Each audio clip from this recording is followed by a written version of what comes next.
today in our Founder Search series, I'm going to discuss about a topic, transitioning ownership in a scaling organization. So typically what happens is, when you're at the early stages, like your core team or executive team will more or less will be all generalists. You cannot afford to have like a specialist for each department, each function, and people will do multiple tasks. Maybe a single person doing like inbound sales, outbound sales, or maybe a single person doing taking care of finance and legal and operational activities, and this happens all the time. And as you start scaling bigger and bigger, you need to start bringing specialists into the organization, because what typically happens is like people, since they got used to this ownership of multiple things, I have seen very rarely they'll come to the CEO or founder and ask them to find another leader or another resource to delegate some of the activities. So as a founder, as a CEO, if you're not spotting this continuously and then you take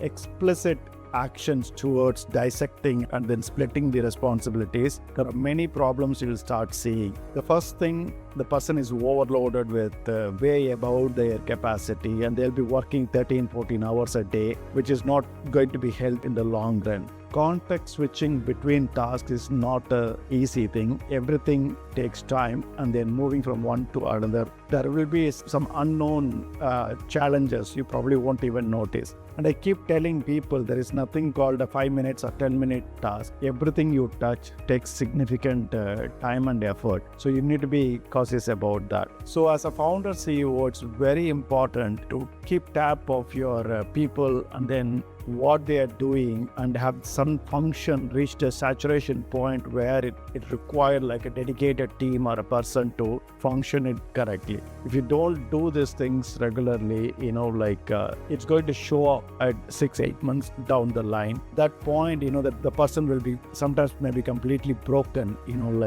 burning midnight oil, and then they will saturate at some point. So it's a founder, it's very important for you to notice that well in advance and make sure you transition the ownership from one person to multiple teams or individuals continuously. I hope this is helpful. Yeah.